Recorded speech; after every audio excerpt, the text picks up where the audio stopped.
Так, туғандар барыңарға салам алейкум. Чоң рахмат бүгін уақытыңарды бөліп бізге келгеніңерге. Урматтуу биздин көрүүчүлөрүбүзгө, силерге дагы барыңыздарга салам алейкум. Бүгүнкү форматыбыз, съемкаларыбыз немного нестандартный болуштар айтмакчы.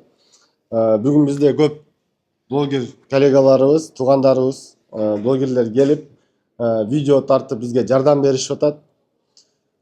Биз сиздерге жакшы информация менен азыр видеону тартып атабыз. Россияда биринчи жолу болуп аткан новостилер, информацияларды полный ушул видеодо айтып беребиз сиздерге. Көп вопростор, мини итог года, так скажем, да, бар. Клиенттерибизде, көрүүчүлөрүбүздө, блогерлерде, коллегаларыбызда, башка таксопарктарда. Также бизде бүгүн жаңы машиналарыбыз чыгып атат. Кандай машиналарыбыз чыгып атат, кандай условияда экен, видеонун аягында, как всегда, полностью айтып беребиз. Бүгүнкү видеодо кандай темалар будет затрагиваться? Таксопарк темалары, как обычно. Жанагы бунт эмес, митинг эмес, бойкот темасы актуальный болуп атат бүгүн. Паркыбыз самозанятый, просто самозанятыйдын лимити 2 400 000. Көп биздин туугандарыбыз, водительдерибиз уже ошол лимитке жетип, уже иштей албай калды. Не секрет, баары билет аны. Вот. Автокредит боюнча, лизинг боюнча, выкуп боюнча полный информацияны бүгүн сиздерге беребиз. Итак, давайте начнем. Кимден баштайбыз? Нургазы. Сага сөз берелим. Эгерде вопросторлор болсо, бу жерде полный ким кандай кааласа вопростор задавать этип алышсын. После этого отдельно ким дагы кааласа видеону тартып беребиз, съемка кылабыз. Башкаларды отдельно тоже тартабыз. Ооба. Так, Нургазы. Нургазы менен биз на самом деле көп жылдан бери иштешебиз. Ооба. 3 жыл мурун биринчи видео реклама кылганбыз Нургазы. Сага чоң рахмат. Ошондо жакшы жардам бергенсиң. Бүгүнкү күндө до сих пор помним, ценим. Вот. Скажи, чоң рахмат сага. Мен өзүм жакшы эстей албайт экенмин ал видеолорду, дагы бир архивке карап неме кылсак. Ошондой кылсак болот экен. Эми бүгүн бул жерге чогулганыбыз ошол көпчүлүктүн көйгөйү болуп аткан бүт такси үстүндөгү маселелер туугандар. Мынакей Назар мырза айтып кетти, лимит. Мен лично кече күнү чайканада отурганда ошол Нургазы биз лимиттин бир жолун таптык деп айтып калды.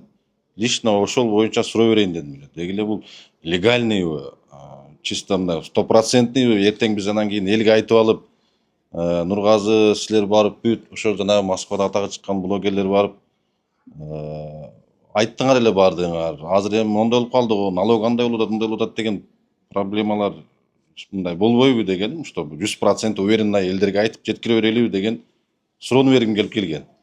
Так, первый твой вопрос понятен. Сразу тяжелый вопрос там, да? Ооба, эми основном ошол болуп атат азырчы. Вопрос түшүндүм. Самый главный жерде сөзүң болду легальный деген. Ханавто компания всегда только легально иштеген. Биринчи күндөн баштап бүгүнкү күнгө чейин. Абсолютно полностью легально. Нелегально деген нерсе бизден алысыраак. Бир дагы адам келип, ошол жерде силер нелегально кылып иштеп атат, айта албайт андай сөз болбойт. Биз нелегально бир дагы нерсени кылсак, өзүңөр билесиңер, биздин YouTube каналыбызга кирсеңер, телеканал там Россия 24, НТВ, центральный телевидениеден келип, биздин таксопаркыбыздан интервью алып кетип атат. Ушул жерде азыр 1, 2, 3, 4, 5, 6, 7, 8, 9 адамбыз. Кимиңер эсиңерде барбы? Кайсы Кыргыздан таксопаркка центральный телевидение интервью алганы келди? Эси билсеңер, ушул таксопарк деп айтып койгон. Вот. Кайсы орустардын таксопаркына барды? Мындай. Билсеңер айтып койгула. Эми вопрос. Ханавтоого келип. Эми вопрос. Эгерде биз нелегально иштеп, нелегально жумуш кылган болсок, неужели биз медийный компаниябызчы налоговый көрүп турат, МВД көрүп турат, Менин оюмча нелегально иштеген компания медийный болбойт. Бул ответ силердин вопросуңарга. Легальный, нелегальный экенин. Силердин проблемаңар 2 миллион 400 лимит менен келген 10 клиент келсе, 9 клиентке биздин возможностубуз бар болуп атат жардам берген. Эми 1%ке жардам бере албай жатат. Эми жана суроом толуктай кетсем да, элде сразу эле ой пайда болот да, мисалы үчүн. Азыр эч жерде болбой атса, Назар кантип эле кылып алды, может таанышы барбы же бир нерсеси барбы? Ошону мындай кылабыз, мындай схема монтип оформить этебиз деп мындай. Такдан айтып койсо болобу же лично өздөрү офиске барса ал жактан айт деп түшүндүрөбү? Аны айта албайм. Неге дегенде, ал нерсени биз биринчи жолу кылып атабыз. Биринчиси. Айттым го, 10 клиенттен 9 клиентке жардам бере алып атабыз. Ал биринчиси. Экинчиси, мен аны айтып койсом, бул жерде конкуренция деген нерсе дагы бар. Именно Ханавта компания биздин таксопаркыбызга Яндекстин представители офисибизде отуруп туруп самозанятый кылганда биз биринчи болдук. Любой нерсе бул заманда биринчи жолу болот. Но биз азыр полный алгоритмди айтып берсек, анда биз биринчи эмеспиз да. Туурабы? Поэтому Анда без проблем полный законный экениге мен сөз бере алам. Сен лично өзүң офиске келсең, түшүндүрүп көрсөтүп бере алам. Но допустим, өзүбүздүн конкуренттерге айта албайм. Неге дегенде таксопарктар дагы көп. И невыгодно экономически раскрывать все свои секреты деп орустар айтат. түшүнүктүү. Эгерде биздин көрүүчүлөр ошондой эле турган болсо, прямо эле паркиңарга, офисиңерге барсаңар, өзүңөр офиске дагы келбей. Биздики максимально полностью электронный.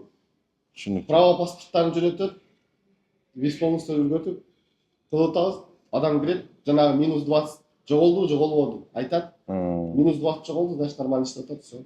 Проблема решена, туурабы? Түшүнүктүү. Следующий бирден вопрос коелайын, потому баардыгы Тонор, ассаламу алейкум. Дагы жолу. Назар ака, мына неме боюнча азыр көрүп атабыз, күнүнө чоң парктар жабылып кетип атат. Ошол боюнча айтып бериңичи. Парктар жабылат. Неге? Налоговый системасын турлап, жаңы закон боюнча иштебейт. Нулевой отчетыштарын сдавать этет. Водительдер вовремя төлөбөгөндөн минуска киришип, банкрот болушат. Өзүңөр билесиңер. Мурдагы жылы сентябрда видеобуз чыккан. Туугандар, могу самозанятый темасы болуп атат. Заранее даярданып алайлы, ушул документтерди кылып алайлы. Кандай хейт болду? Ким не деп жазбады? Ким кандай сөз сүйлөбөдү? По факту келдик дагы кайда эле ошол самозанятый болуп калдык. А биз аны 1 жыл мурун айтканбыз. Биздин компаниябыз 1 жыл мурун да даярданып баштады. Андан мурун кисарт пайда болду. Кисарт пайда болгондо анда эми айтканбыз, туугандар келгиле. Кисартка полный документтер даярдап коелу. Эгерде вдруг кисарт обязательствка болгондо резко өтүп кетебиз дедик. Ким бизди укту? Баары күлдү. Кантип эле кисарт болот? Кисарт кылсак налог көрөт. Ал болот, тиги болот. Кандай сөз болгон? По факту кисарт келгенде биздин водительдер 1 күндө кисартты оформить этип алышты. Эсиңердеби? 1 күндө заказдарды өчүрүп койду го аны. МФЦ'ге кирсең только кыргыз очередь. Любой немеге кирсеңер, пенсионный фондко кирсең только кыргыздар очередь. Только таксистер. Подтверждение личности эч ким кыла албай калды. Өзүм лично күнүгө барып МФЦ кабинетке отуруп, өзүбүздүн кыргыздар келгенде мага жөнөткүлө деп, мен өзүм лично подтверждение кылып 1 ай иштеп бергем МФЦ. Неге өзүм барып иштеп бергем? Биринчиден өзүбүздүн водительдерге возможность болгон, без очередь мен подтверждение кылып бергенге возможность ачылды. Экинчиден МФЦда баарыңар билесиңер, номер, серия, праваны туура, же паспортты туура эмес киргизип алып, канча проблема чыгат. Подтверждение 1 ай кийин подтверждение чыкпай калат. Азыр дагы эле айтып атабыз. Туугандар, налоговый системаңарды турлап, анда нулевой отчетность 1% там нереальный условияларды менен чыгып атат го таксопарктар. Эртеси все равно банкрот болуп атат. Ортодо ким күйүп калып атат? Клиенттер, водительдер күйүп калып атат. Выкуп лизингке алган машиналарсыз калып атат, потому что банк машиналарын алып коюп атат. Bir күндө 5-тен 10 паркка чейин банкрот болуп атат статистика боюнча. Любой лизинговый компания азыр просто стоянкасыга баргыла, место жок. Даже стоянкага барбагыла. Сайтка кирип туруп, изяткаларды карагыла. 3 ай мурун канча машинасы бар эле изяткада? Бүгүн канча машинасы бар? Ал изятка каяктан келип атат? Парктар банкрот болуп туруп машиналарды алып коюп атат. Это статистика. Любой адам аны проверка кылып көрсө болот. Саламатсыздарбы, урматтуу мекендештер. Биз таза артезианский суу доставка кылабыз. Азыр бизде сонун акция жүрүп жатат. Эгер 3 бутылканы суу заказ кылсаңыз, помпаны белекке беребиз. Жеткирүү акысыз, каалаган жериңизге алып барып беребиз. Шашылыңыздар, жазылган номерге кайрылыңыз. Ошондой. Assalomu alaykum, qanday salomatsizmi? Azgop bo'yicha shu o'zingiz to'liq bunday o'yingizni aytsangiz, masalan, Azgop для пассажира bo'lib qo'yadi, страховка. O'shanda водительдер адам emasmi degan ma'noda. Ал вопрос боюнча. Опять же, биздин YouTube каналга кирсеңер, ал жерде, по-моему, РНТВ же Россия 24, Россия 24, а? Ой. Россия 24 В общем, ошол телеканалдар келгенде биз ал жерде ал теманы затрагивать этип, именно ошол үчүн биз жардам берип видео түсүрүп тартканбыз. Но өзүңөр көргөндөй новостиде өздөрү каалагандай кылып буруп чыгарып коюшту видеонучу. Ал жерде мен айткам, неге ушул водительди Азгопко кошпой койду? Мен водитель адам эмеспи? ДТПде просто пассажир страдать этти да. Что мешало просто запятой кылып туруп и водителя, и пассажира деп койгонго? Ал вопросторду мен задавать этип, даже телеканалдарга чейин барып, министерствого чейин письмолорду жазып, аракет кылып атабыз. Кошуп койгула деп. Уже последний вот 2-3 месяца активно ушул жактан мен бүт связьдарды подключать этип, знакомстволорду подключать этип, Азгопко водительди коштурганга аракет кылып атабыз. Надеюсь, то, что у нас это получится, да? Куда хаалса, ошол күнгө жетебиз, когда ошол Азгоптан закондо водительди добавить эткенге. По-моему, биз биринчи ошол теманы затрагивать этип, бул не только Азгопто, еще путевой листтин 12 саатын 16 же 18 саатка жылдырганга аракет кылып атабыз азыр. Или вообще путевой листтерди алып салыш керек. По крайней мере, над этим работаем. Да? Биздин компания лично точно сол жакта все. Assalomu alaykum. Sizlar в основном Comfort Plus менен иштейсиңер. Неге экономдорду чыгарбайсыңар? Абай, сен баштаптан айтпадың, атыңарды айтып, YouTube каналдарды айтып, сразу поставить этип койгула, чтобы бизде көрүүчүлөрүбүз билсин, кайсы YouTube каналдарга келип силердин видеолорду көрсө болот экенин. Представьтесь? Assalomu alaykum. Абай Исмаилов YouTube каналынын көрүүчүлөрү. Мен каналым аты Абай Исмаилов. Суроо. Неге силер только Comfort Plus'ту чыгарасыңар лизингке, и эконом комфортту чыгарбайсыңар? Так, Абай, чоң рахмат вопросуңа. Биринчиден, сага чоң рахмат бүгүн келгениңе. Сен көп жылдан бери биз менен иштешип келатасың. Абай 1 жыл биздин паркыбызда чекист болуп, агент болуп иштеп жүргөн, бизди өтө көп проверка кылган. Условияларда водительдер менен иштешип. Абай единственный блогер азыр кыргыздарда. Мындай өзүнүн подписчиктериге, видеосуга максимально с душой подходит да. И мен билишим боюнча бул бирөөнү реклама кылганда, парк реклама кылганда өтө мындай ответственно подходить этип, до проверка кылып чыгат. Вот кайсы блогер таксопаркка келип водитель болуп уланып, арендага алып, просто паркты проверка кылыш үчүн кылган. А бизге келип машинанын аренда мен канча иштегенден кийин гана билдим, то что сен блогер экениңди. Вот ойлонсоңор туугандар, вот мен оюмча өтө вот правильный поступок. Бирөөнү реклама кылып, бирөө менен иштештен мурун канча ай арендада жүрүп, кандай биз водительдерге отношение кылабыз, кантип иштешебиз, полный аты билип туруп, андан кийин гана биз менен иштей баштады да. И бүгүнкү күнгө чейин достойно, честно биз менен иштешип атат. Бир дагы какой-то разногласияга келген жокпуз. Бизден бир дагы клиент сага барбаса керек жалоба менен, и ошого чоң рахмат. Ал биринчи саны. Мы тоже ценим, знаем, помним, поэтому молодец. По поводу вопроса. эконом боюнча мы работаем над этим. Но экономдо бүгүнкү күндө ответ простой. Цена качество. Ондой баада экономго машина чыкпай жатат. Ошол эле. Биздин политиканы билесиңер.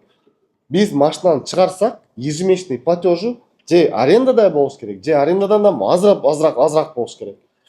Чтобы биздин клиентибиз машинада минип атып ооруп калышы мүмкүн, аккаунт жабылып калышы мүмкүн, блок болуп калышы мүмкүн, Кыргызстанга кетип калышы мүмкүн.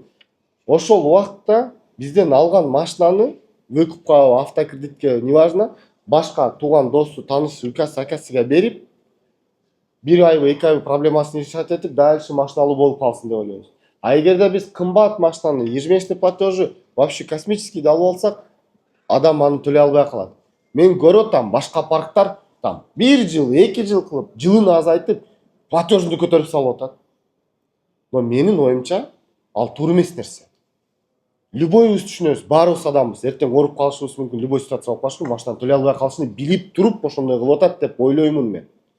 Ошого, уважаемые коллеги, таксопарктын жетекчилерине просьба. Силер жылын азайтпай, баасын түшүргүлө, ежемесячный платежын. Кокус бандай проблема болуп калганда, водительдер төлөй албай калат, в итоге все равно негатив болот. Мен оюмча ал нерсе туура эмес нерсе. Ошондой айтам. Но жакында аракет кылабыз. Экономго дагы машина чыгарабыз.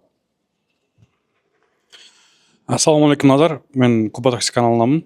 Менин суроом мындай, өзүң айтып кеткен эле жанагы бойкот боюнча. Бойкотко кандай карайсың өзү? Негизи кыргыздарга өткөндө негизи Москва шаарында эме болду го. Кыргыздар чыкты бойкот кылабыз депчи. Ошого кандай карайсың өзүң негизи? Так, бойкот боюнча. Биринчиден сразу ответ негативный. Менин оюмча ал туура эмес нерсе. Баарыңар билесиңер, почти трудовой книжкамда почти 15 жылдай выслуга МВДде иштеген. Званием капитанда, полковничий должности иштеген министерствода. И закон боюнча туура эмес нерсе, и просто человечески тоже туура эмес нерсе менин оюмча. Биз уверенныйбыз, что любой проблеманы силовой жагы менен эмес, бунт, там, истерика, паника жагы менен эмес, а политика жагы менен, закон жагы менен чечсе болот. Ошого аракет кылышыбыз керек. Эгерде ушундай просто какой-то бойкот менен эле проблемабызды решать этсе, анда заман эмне болот? Баарыбыз эле эртең жакпаган нерсени бойкотко чыгарабыз, туурабы? Кандай болот? И анда бир вопрос да силерге дагы. Хорошо, бойкот болуптур, просто биз укпаппыз, чын айтсам, бизде группада канча водитель иштейт, бирөөсү дагы андай сөз болгон жок да, бойкотко барабыз, барбайбыз. Азыр угуп атам силерденчи. Ошол бойкоттун смыслы кандай эле? Мен өзүм деле түшүнгөн жокмун, просто кээ бир адамдар чыгышса да бойкот. Сенин түшүнүшүң смысл боюнча эме экен, проценти түшүшү экен. Түшүнүктүү. В итоге не болду? Процент түштү? Анда өзүңөр ответтиңер да. Туура эмес нерсе. Есть реальные вещи, есть нереальные вещи. Дальше.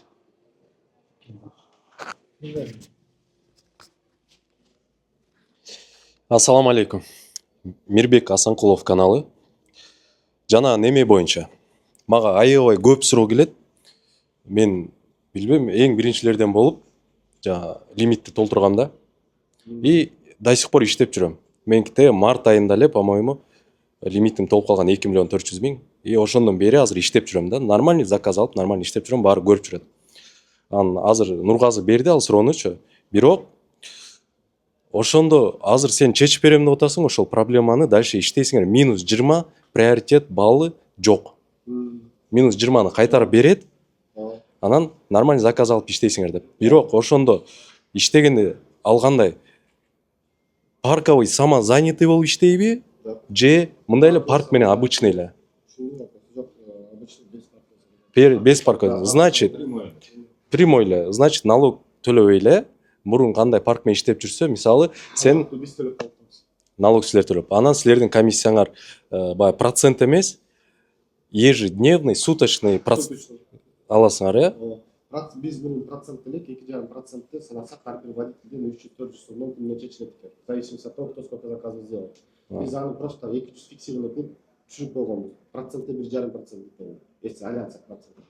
Но именно вот, допустим, ушундай проблема лимиттер менен келгендердики алар фиксированный 300 сутка. Фиксированный 300, бир заказ кылабы, 10 заказ кылабы, то есть 200 рубльга иштейби, 10 000 рубльга иштейби, 300 рубль төлөйт силерге, линия чыкты и болду. Минус 20 баллы жок. Мисалы азыр плюс 50 балл приоритет менен иштеп жүргөндөр минус 20 балл алып койсо 30 менен алып калып атат и заказы жок калып атат. Эконом болобу, 1 сааттап заказ күтүп отуруп калып атат. А силерде ошол 20 баллын кайтарып бердиресиңер, нормально заказ алат и ошого 300 рубль силерге просто. Биринчи заказдан 300 рубль башка.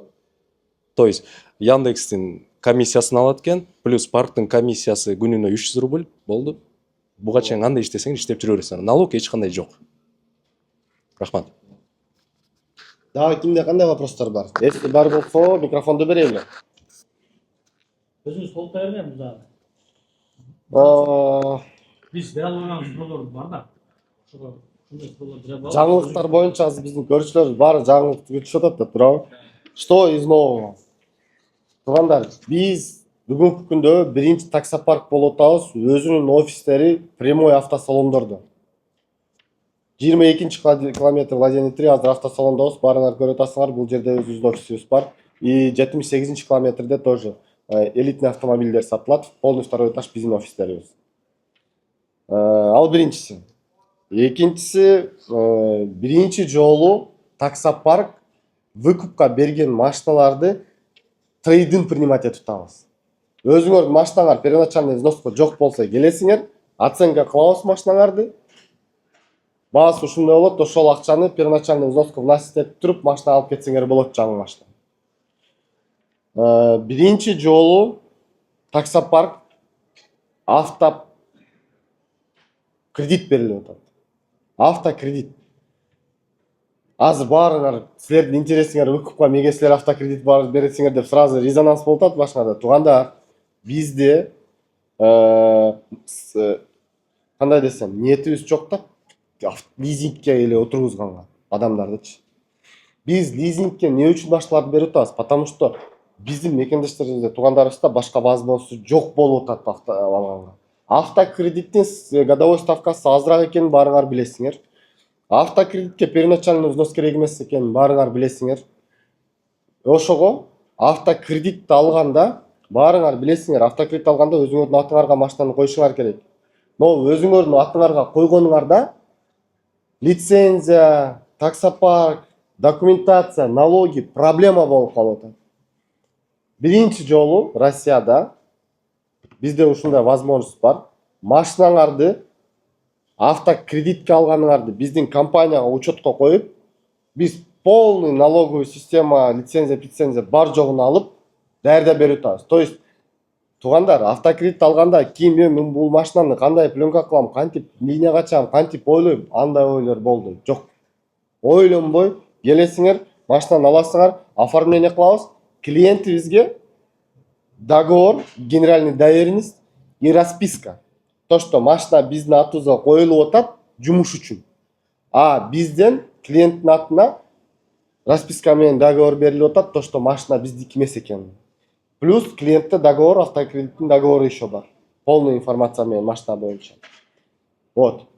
Ал дагы биринчи жолу болуп атат. Билбейм, азыр мен биринчи жолу деп айтып атам. Эгерде көрүүчүлөр, туугандар, если силер тоже биздин условияда башка жерде билсеңер айтып койгула, биз дагы курста болойлу. Может мен биринчи жолу айтып деп айттым, на самом деле уже экинчи жолу болуп аткандан сен айттым, да? Ошондой болуп калбасын. Эртең туакта көрүүчүлөр сразу эле айтат.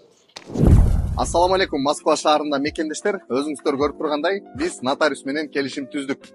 Мындан ары доверенность, согласие, заверие дегеле бардык нотариуска тиешелүү документтерди очередсиз период паспорттун кереги жок эле биз аркылуу бүтүрсөңүздөр болот. Туугандар, биздин адресибиз Пролетарский проспект, дом 31, Кантемировский метронун экинчи выходунда 10 метр алыстыкта жайгашканбыз. Жана ошондой эле туугандар, бизде парковка келгенде бизге байланышсаңыздар, шлагбаумду ачабыз, кеңирип коюп, ишиңиздерди бүтүрүп кетесиздер. Көрсөтүлгөн номерлер менен байланышып, толугураак маалымат алсаңыздар болот. Баарыңыздарга ийгилик, туугандар. Итак, туугандар, давайте так. Еще вкратце, да, вопростар барбы, жокпу?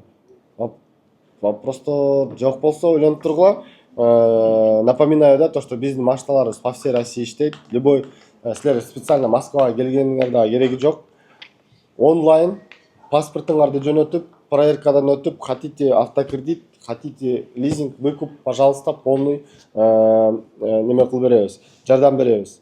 Машиналарыбыз гарантиялар менен чыгат 100 000 километрге чейин. Бизден алган машиналар, жаңы машиналарды азыр алып аткан жаңы машиналар 100 000 пробегке чейин гарантия менен чыгат. Келет без очередь, вне очереди короткий срокторго машиналарды чыгарып бергенге аракет кылабыз. Надеюсь, что андай случайлар болбойт. ТОчу. ТО ар адам өзүнүн машинасын өзү карап, өзү ТО кылат.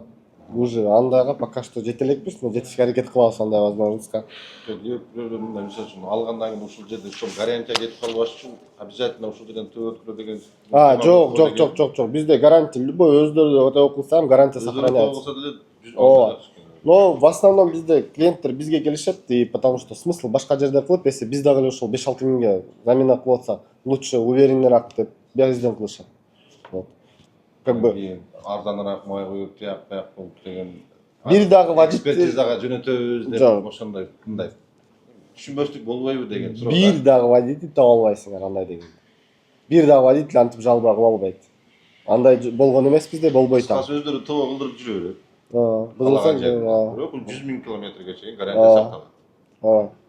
Граница боюнча бир жылда бир жолу водительдерибиз чыгып кайтып кирип атат Кыргызстанга, при условии, что на территории России никаких вот нормальных ситуаций, да. Вот, допустим, быйыл Кыргызстанга кирип чыгып келишип атты водительдерибиз, офиске келип разрешение алып, бир айны вперед төлөп чыгышат. Кече жакында вот Курская областька конфликт киргенде временно выездди жаап коюшту. А так чыгып келип киришип атат. Эми наш сайке случай да. Кыргызстанга машина менен барып тургандан кийин кайра кайтканда кире албай калса ситуация кандай болот эми ушул моментте? Бир дагы водитель, водитель кире албай калса. Эми черный спискадан чыгып калат башка болот. Водитель кире албай калса, соответственно, жазышып, биз менен сүйлөшүп, ал жактан башка водительди жөнөтүп, машинаны бердириш керек, анан бөт. Же бул в основном вот кандай ситуация болду? Клиент кредит чыктырганда барып туруп, границанын алдыга барып таксиге отуруп кирип чыгып атып, депорт болуп кетти. Границадан запрет болду. Машинаны границадан алып келгиле, пожалуйста, арендага берип койгула. Мен биякта проблема решать этип киргизем деп, ошондой деди. Вот, пытаемся помочь. Арендага берип машина, потому что биздин ежемесячный платежторубуз же арендада нас, поэтому спокойно клиенттерибиз арендага дашып берип атат машиналарды. Силерден мындай көбүрөөк количестводагы машина алып туруп, мындай третий лицого берип арендага бере турган возможностьтор барбы? Толтыра водительдерден. Офиске келсеңер, пожалуйста, доступ открытый. Көп водительдерде 2-3 машиналары бар. Даже вот Абай не доставляет, Абай тоже не первая, по-моему, машина, да, там несколько машин. Кээ жерлерде мисалы үчүн третий лицого берип койгондо договор через парк. Через парк. Паркка келет, вот берип атабыз машинаны. Арендада минет, паркка уланат, условияларды түшүндүрөт. Пожалуйста, иштей берет. Түшүнүктүү. Российский паспорт боюнча, мисалы, паспорт жаңы алды. Российский паспорт боюнча да? Паспортунда историясы жок, кредит алган эмес, эч жерде алган эмес. Ошолорго кандай болуп калат? Бере аласыңарбы машина? Автокредит боюнча это все индивидуальная система, да? Человек, адам паспортун жөнөтөт атышканын, биз проверка кылабыз. Может, ал, да, действительно, паспортты биринчи жолу алып атат, но ранее судимость, может, уже есть, да? Не то, что ранее, а вот он паспорт получил месяц назад, да, а ему, уже вменили там, да, там условный срок, образно. Кантип көрө албайбыз пока паспортты. Ошого андай вопроска отвечать этиш кыйын, но биз жардам беришке аракет кылабыз. Какие бы там проблемы не было, өзүңөр түшүнүп атасыңар, бизди дагы эле заинтересованыбыз, машиналарыбызды сатып, таксопаркка иштетип, жумуш кылганга. Поэтому biz максимально аракет кылабыз жардам бергенге. Гарантияны эч ким бере албайт, паспортты көрмөйүнчө, историяны көрмөйүнчө. Через проверкадан кийин, анан кийин все ясно болот экен да, мындайча айтканда. Конечно, паспорттун сканын жөнөтөсүңөр. Бизде башка, допустим, автосалон, таксопарктын отличиясы кандай болуп атат? Ошол удобство, дистанционность, по всей России иштейбиз и спокойно просто паспортун жөнөтүп, заранее клиент автосалонға келіп бияқта 1 саат 3 күн там отырып уақытын кетірбейді, бензинін кетірбейді, ақшасын кетірбейді, қысқасы жұмысını қылып отырады. Бияқта біз четко айтасыз, вот возможность бар, келе бергіле, возможностьтар мындай. Қаласаңа келіп, оформить етіп, договориться етіп, жұмысқа шығып. Бол болса паспортты көрсек, если біз автокредит бере албасақ, лизингке бере албасақ, қандай адамға машинаны шақырбайбыз да. Бізде даже Қырғызстанда тұрып, Қырғызстандан келбей, мен 300 000 ақшаны көтердім, или офиске азыр үлкен малы барды, квитанция чекті алды, машинаны заказ қылды, мен барғыча уже оформление қыла бергіле деп қояды. Как бы көбінше азыр мен тенденцияны көрдім да, Қырғызстандан келбей тұрып уже паспорттың правасын жөнөтүп, проверкадан өтіп, ақшаны көтеріп, заказ қылып қойып, біз 1 ай срок береміз да, 1 айдың ішінде машинаны подбор қылып шығарып берішіміз керек да. Иногда қиын болып қалып, 2 айға созылып кетиши мүмкін, но это редкость. Индивидуальный какой-то машина, марка модельдермен болып отыр. В среднем любой клиентке 1 ай срок бересіз, 1 айда машина беріп берсек, ақшаны қайтарамыз. Биздин көрүүчүлөр бүт эле Москвада эмес, Кыргызстанда деле көп болуш керек. Могу спецтехника боюнча жакшы бир тактаны маалымат билсек дедим эле да. Өзүңөр айтасыңар, жанагы спецтехникаларды Кыргызстанга жанагы договор аркылуу жөнөтүп на долгий срок да, мисалы үчүн иштетип, какой-то бизнес кылып фермерлер деле көрүп калышы мүмкүн. Окшогон жана чоң фермерлерге интересный болушу мүмкүн деген, ошондой эле спецтехникалар. Любой машинаны лизингке бере алабыз. Спецтехника боюнча индивидуальном порядке то же самое, допустим, сага клиенттериң жөнөтүп, Нургаз бизге мындай машина керек, переначальныйлар канча болот, ежемесячныйлар канча болот десе, пожалуйста, биз мага жөнөтсөң, бияктан карашып, бизде ал техника же бар болуш керек, биз же ал техниканы сатып алып туруп, аны силерге өткөрүшүбүз керек. То есть там процедура тоже бир күндүк эмес. Но ал клиент, допустим, Кыргызстанда айтыш керек, мен могу, допустим, там ушул заводдо ушул КамАЗ иштейт. Ушул договорду кылсак болот. Биздин компаниябыз действительно ушундай жумуш барбы жокпу уточнять этип договорго чыгат. Если действительно ал жерде ошондой жумуш бар, ошончо акча тапса болот, то есть төлөй алат машина. Без проблем оформить бере беребиз. Чем зарубеж башка жактан караганда неме Россия менен таможня союзга киргенге техникалар бир аз арзан болуп атат да, башка жакка караганда. Ошо маалыматтарды биз сразу сурап коеюн деген. Рахмат. Аракет кылып жардам беребиз, если возможность болсо алга да. Но специализация биздики все-таки таксопарк. Спецтехника грузовойду аз эле беребиз. Түшүнүктүү уточнить этип неме кылып койдук да. Так, туугандар, дагы вопростарыңыздар барбы? Если вопростар жок болсо, дальше түшүп машиналарыбызды көрсөтүп, условияларды айтып, машиналардын алдында өзүбүздүн көрүүчүлөрүбүзгө полный информацияны берип коелу.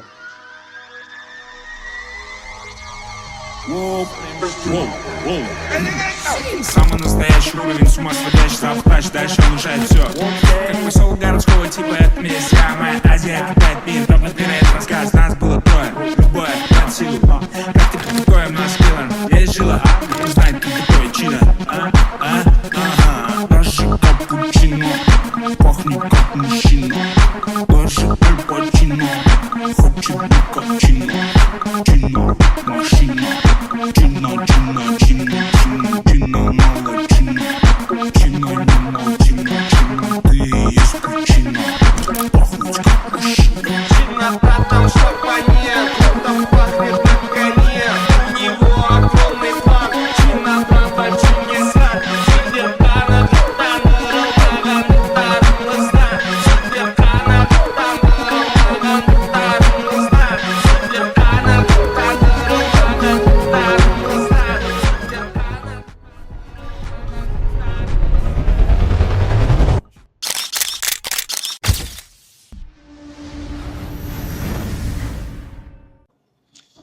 Итак, туугандар, Comfort Plus тештеген Jetour Dashing машина бүгүн чыгып атат бизде.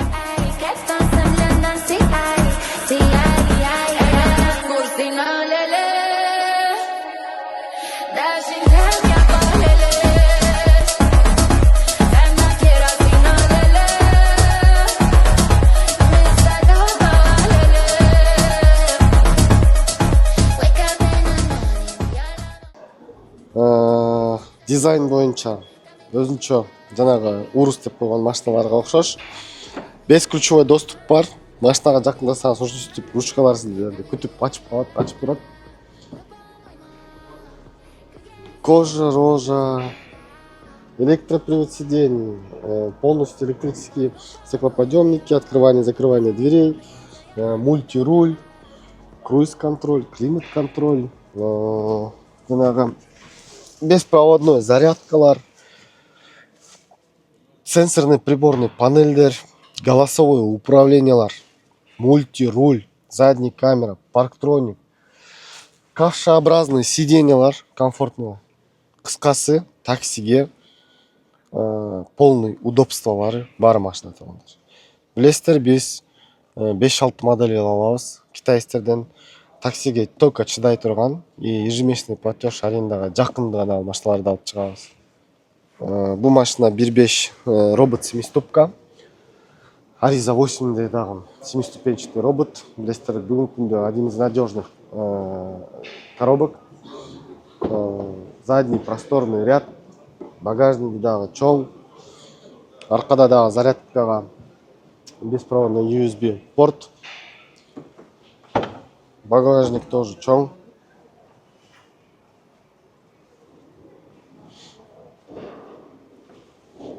Туугандар, сиздер үчүн биз максимальный условия создавать этип ушундай машиналарды чыгарып берип атабыз. Ким кааласа, ключүнү көрсөтүп коелу. Мындай необычный формада экен ключу. Ким кааласа, ушул эле машиналарды и вообще ушул салондо машиналарды кааласа автокредитке оформить этип беребиз, кааласа выкупка оформить этип беребиз. Сиздерден сураныч, өзүңүздөрдүн вопросторуңуздарды голосовой кылып WhatsApp'та жөнөтүңүздөр. Ролдо кетип атып голосовойду ушу оңоюраак болот. Телефонду чалсаңыздар кармап кете албайбыз. Ал болбойт. Биринчиден, экинчиден штраф келет, үчүнчүдөн сиздер чалып атканда башка клиент дагы чалып аткан болушу мүмкүн. Биз по всей России иштейбиз, билесиздер. Эми биздин офистерибиз 22-километр МКАД Владение 3де и 78-километрде МКАДта. Хан авто компаниянын таксопарктын офистери только автосалондо болот. Мындан дальше. Ошондой жаңылыктар автокредит боюнча, пожалуйста, жазыңыздар. Калысаңыздар выкупка. Дагы бир новость, лимити түгөнүп калган биздин водительдерибиз 2 миллион 400 келип самозанятый түгөнгөндөр. Алдына выходы бар. Личкама жазсаңар, жардам беришке аракет кылабыз. 10 клиенттен 9 клиентке жардам берип атабыз лимити түгөнгөндөргө. Таксопаркка улансаңыздар дагы, пожалуйста, жазыңыздар. Улап коебуз. Парк надежный. Өзүңүздөр билесиздер, только жакшы заказдарды билет, сертификат, корона бар, жогу бар. Путевойлорду ушул получается бүгүнкү күндө 78-километрден келип проверкадан өтүп медиктехтен путевой алсаңыздар болот. Вот в будущем еще и 22-километрге дагы офиске коюшка аракет кылабыз. Чоң рахмат барыңыздарды, биздин видеобузду көрүп, бизди колдоп турганыңыздарга лайктан басып, подпискалар кылып, обязательно ушул видеону башка группаларга дагы рассылка кылып бөлүшүп коюңуздар. Менин оюмча, Россияда биринчи жолу ушундай возможностьтар ачылып атат өзүбүздүн мекендештерибизге. Ошондой, барыңыздарга салам алейкум.